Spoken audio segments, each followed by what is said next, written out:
one of the scariest, most horrifying and violating creatures in cinematic history, in fictional history.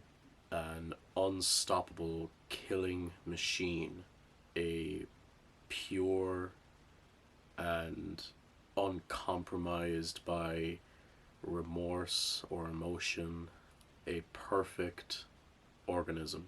And to this day, this thing has endlessly terrified audiences for decades now.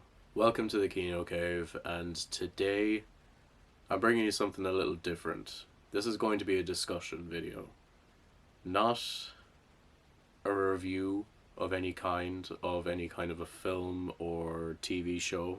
I'm not going to be talking specifically about any one film or book or anything like that. Today, I'm zoning in on a creature that has terrified me and countless others for generations. H.R. Geiger's Alien. Before I get into anything in this video, I'd like to provide a trigger warning. I'm going to be getting into themes of sexual assault and sexually violating imagery. So if you don't want to hear about that or see any of that, maybe it's best not to watch this. H.R. Geiger is an artist that I feel hasn't really been recognized enough for his contributions to art and cinema the way that maybe others have. This man designed the alien, the xenomorph, the creature that we've seen throughout these films, the Alien franchise, since 1979. So a little background on him first. Geiger grew up in Switzerland. His father was not very encouraging of his career as an artist. I imagine there's a lot going on back there if you look at Geiger's art. And what he used to do was he used to sketch out his nightmares as a child. And considering his art that you see on the internet and in his books, which are way too expensive for me to buy, he's got some pretty disturbing stuff in there. He's known for really terrifying and disturbing imagery, especially in terms of sexuality. I won't get into a lot of it here, but a lot of his sketches and his drawings contain images of creatures, a lot of them being of the female form, with, tongues in places and holding things in certain ways and having body parts of certain shapes, and just a lot of kind of somewhat disturbing kind of imagery. Put it this way, if you're kind of a little bit averse to sexually disturbing or sexually violating images, maybe don't look too much into H.R. Geiger's artwork, because it can be kind of tough to look at, especially some of his more disturbing work. Of course, what drew Ridley Scott to Geiger's work is Necronom 4, which is a piece of artwork which I'll put up here. I probably won't be able to get a decent quality image of it, so definitely look up Necronom 4 yourself after you watch this video. It is an image of a thing with a sort of penis-shaped forehead, clutching at its own tail, and it's got big kind of protrusions coming out of its back. It's kind of really long and thin, and in fairness to Ridley, it does look a lot like an alien. Getting more specifically into the design of an alien, Geiger basically invented the term biomechanical, which, if it's not obvious, it's kind of the mixing of organic and biological material with the machine mechanical kind of material. That is why the alien and a lot of stuff in Geiger's work looks kind of like a human machine, for lack of a better term. You know, it's one part kind of pipes and wires, and another part flesh and fluids, shall we say. So Geiger was hired by Ridley Scott to design the alien based on Necronom 4, and I believe that Geiger wanted to kind of create a new design, but Ridley was like, no, take this and just improve it a little bit, turn it into a scary alien.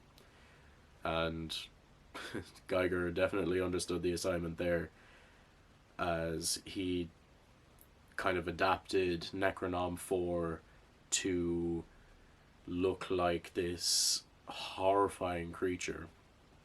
And even some elements of Geiger's design they didn't use. I know that he sculpted what the alien would look like before they made it into a suit. They kind of found it difficult to make it into a suit. Originally, it was going to have a human skull inside in it, and you would be able to see through the big dome on the alien's head and see through to the skull. They ended up not going with that, and Geiger is very pleased that they didn't, as Geiger thought that it was, Geiger and Ridley Scott and all them, they thought it was scarier if you didn't know the alien was looking at you or not. So definitely a great design choice there. They kind of changed up the color as well, made it look more black, whereas Geiger's original sculpt looked a lot more fleshy. That was a great idea, especially going for the biomechanical route. The alien would blend in with machinery and all that sort of a thing. And there's a specific shot, not to jump ahead a little bit, but there is a specific shot in the director's cut of Alien where the alien is hanging off of these chains. And it took me until my second or third rewatch of the first Alien movie where I watched like the alien hanging off of those chains, and I'm like, oh, because it's not really alluded to that is the alien at all. You kind of just have to very much know what it looks like and then really keep your eye out. And when you see it hanging from those chains, you just look at it and you think, okay, that's the alien. And that's, for one thing, it's an absolute credit to Geiger's design, and it is also a credit to Ridley Scott's direction. Going back to the original design for the alien, everything about it is violating, especially in a sexual kind of a sense.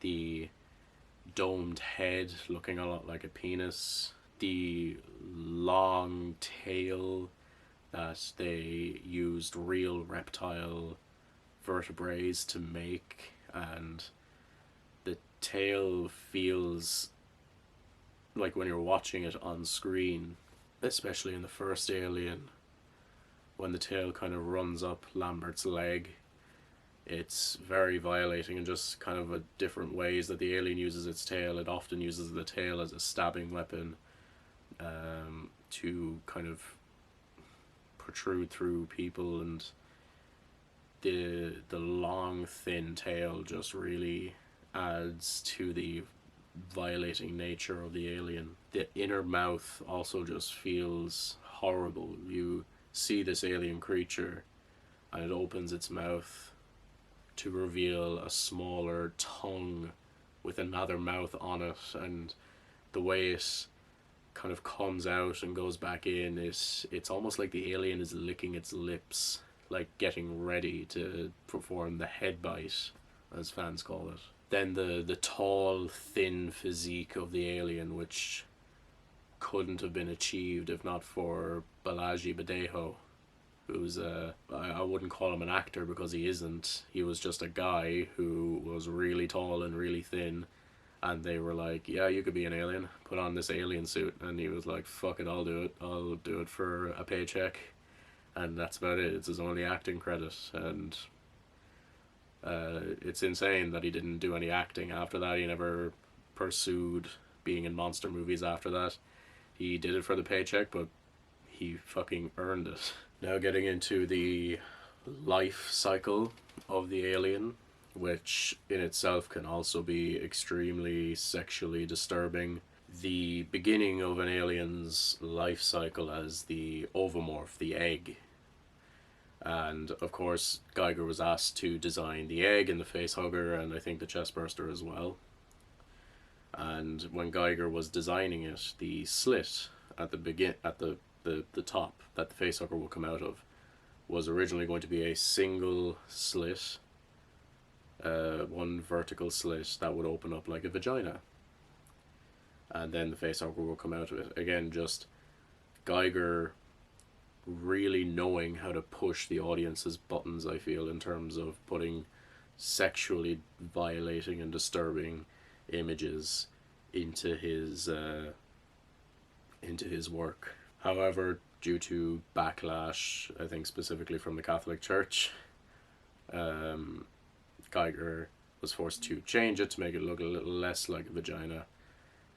But in true H.R. Geiger rebellious fashion, he gave it two slits that made it look like a cross, a Christian cross. Still looks kind of like a vagina, just like two vaginas crossed over maybe. It still opens up like that, but in fairness it opens up more like a flower now, which I hope I don't need to make the connection for any of you between flowers and this egg and vaginas. I think you all get the picture. Getting on to the next stage of an alien's life cycle, the facehugger. It is a creature that wraps itself around a victim's face, chokes on it with its tail, and forces itself down the victim's throat to implant an embryo inside in its chest. So again, I feel like I shouldn't need to mention the parallels there, but just very briefly, I think the very obvious parallel there is between the facehugger forcing its embryo into a person and sexual assault. A facehugger essentially rapes its victim. Also on Geiger's design of the facehugger, keeping in with his constant theme of sexual violation, the underside of the facehugger kind of looks like a sex organ as well, specifically a vagina, and the kind of two lung like sacs on either side, Geiger has said that they are meant to represent testicles. So facehugger is essentially a big penis, if you think of it that way, and yeah, pretty disturbing stuff when you think about it. Of course, then the victim of a facehugger is likened to a victim of sexual assault, as it has no choice but to carry the embryo and give birth to this horrible monster that's planted inside in it. So there you go. So now I've kind of covered the designs of the alien in its various stages of life.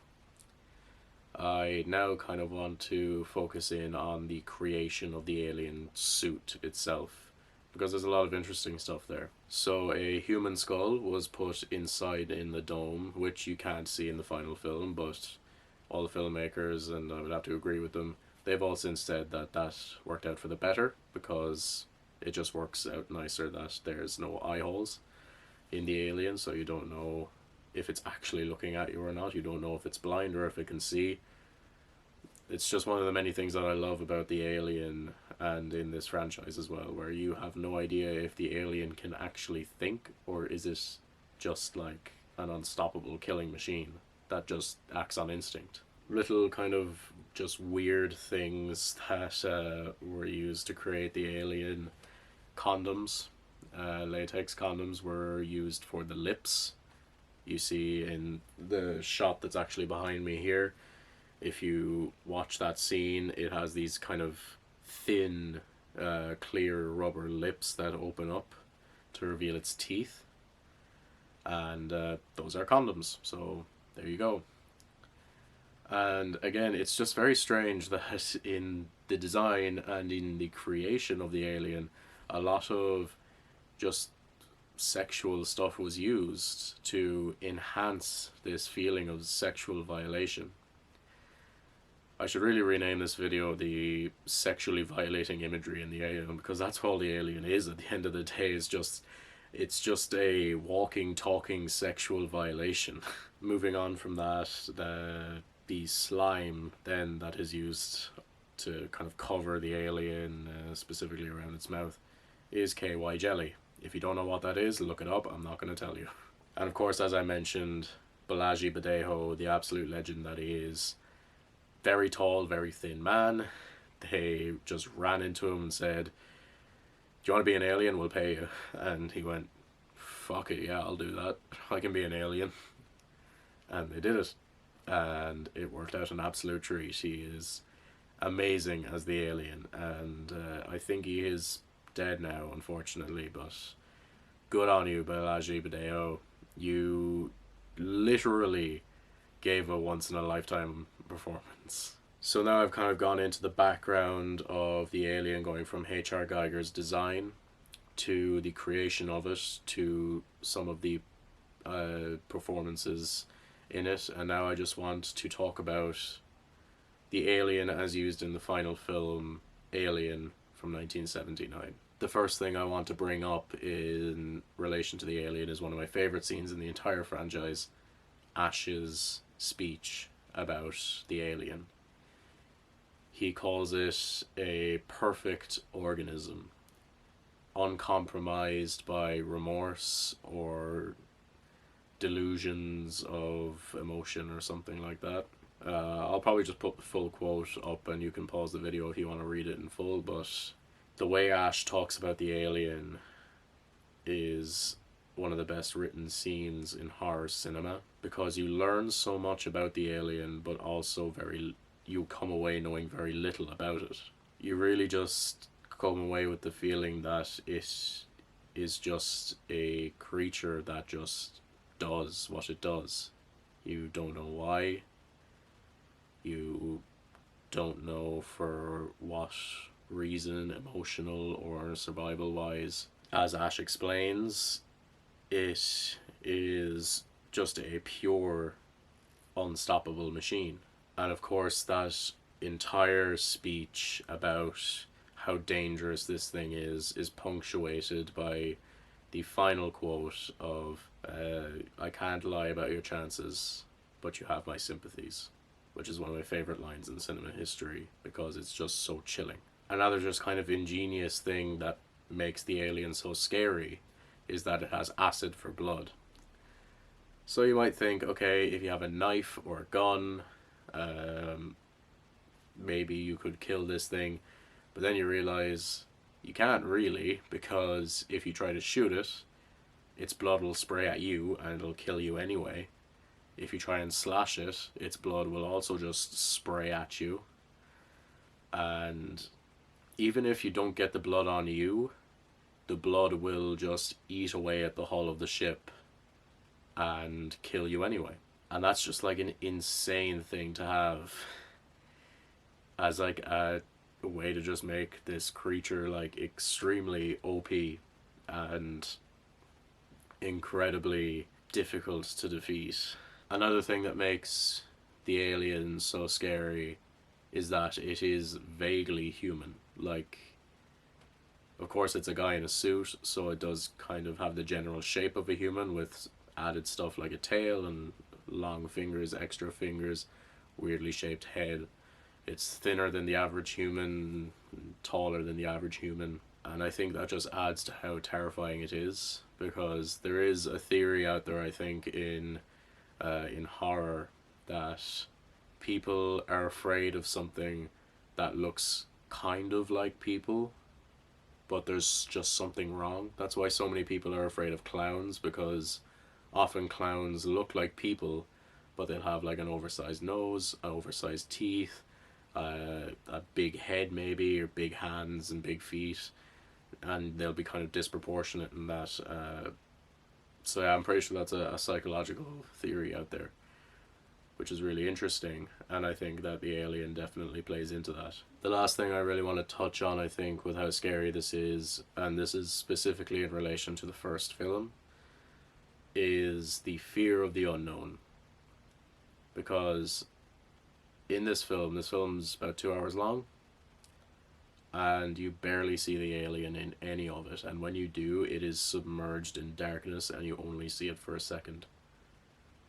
Even in the scene that's behind me, like that shot of the alien goes on for a little bit, but I mean, what are you even looking at? It's just like teeth and maybe machinery and a big dome head, and it's shrouded in darkness. You can barely tell what's going on until it opens its mouth, but then it's got another mouth inside its mouth. It's like, what is even going on anymore? It's a real testament to horror cinema keeping these people, these monsters, in the dark and not showing them fully. And of course, that's something that later films kind of fail to do. They'll show the alien in big, bright lights so you know exactly what it looks like, and then it just ceases to be scary. So there's a key scene like this one, and I've mentioned before that the shot with it hanging there from the chains, and you may not even realize on the first watch that that's there, just adds to how scary it is. And then there's other scenes like at the end when Ripley thinks she's escaped the alien, and there's this long shot where Ripley even is kind of, she's kneeling down, she's kind of pressing buttons and all that, and there's a shot, it goes on for a few seconds, and then the alien's hand just kind of jumps out, and you realize that you've been looking at the alien for a full like 10 or 15 seconds and not even realizing that it's there. And that's what makes it so terrifying, the fact that it blends in with the machinery. The biomechanical nature of it is just so scary. And what I mean by scary is that it doesn't jump out at you, although it does, but that's not what makes it scary. When I talk about fear and things being scary, and of course fear is subjective, what'll scare me won't scare you, what will scare you won't scare me, and everybody's different. Everybody has different tolerance for fear. Like, I don't like jump scares. My girlfriend loves jump scares. My girlfriend does not like blood or gore or anything like that, really. But I eat that shit up. I love slashers. So it's different for everybody. But what's scary to me, and I think what's scary to most people, is the thought of what this thing can do. And the culmination of all of these sexually violating images is just, it's perfect design, perfect direction, perfect cinematography, and it makes for a perfect, scary, frightening, and violating creature. And that's why I think that the alien from Ridley Scott's Alien, designed by H.R. Geiger, is the scariest creature design in cinematic history. H.R. Geiger died in 2014 at the age of 74. And I think that, especially with the subsequent Alien films, he was done very dirty. I think that Ridley got him back to do Prometheus, to design some stuff for that, especially the engineers, because that calls back to a design from Alien. But for Alien 3 and 4, I'm pretty sure he wasn't involved at all for either, and it shows. And he wasn't even credited in Alien 3. And I think that's a huge disservice to this man and the contributions he made to one of the most popular monsters in cinematic history. I primarily want this video to be in respect to H.R. Geiger. Geiger, you created, in my opinion, the scariest creature in all of fiction, and I will forever remember you for that. So I hope you enjoyed the video, guys, and if you want to get more into kind of H.R. Geiger's Alien and the origins of it, go watch Geiger's Alien, the documentary from 1979, around the same time as the film's release. It's on YouTube. That's where I got a lot of this information from. So if you want to hear more information from Geiger himself in that documentary talking about the alien, absolutely go check out that documentary. It's really interesting. It's not long. It's only half an hour. And yeah, I hope you enjoyed. If you like this video, leave a like on it and comment what's the scariest creature design to you. Do you agree or disagree with my choice for the scariest creature design in cinematic history? And subscribe if you want to see more reviews for various movies, TV shows, books, and more discussion videos like this. Here. I should have done more research before I started this. Am I still recording? Oh shit.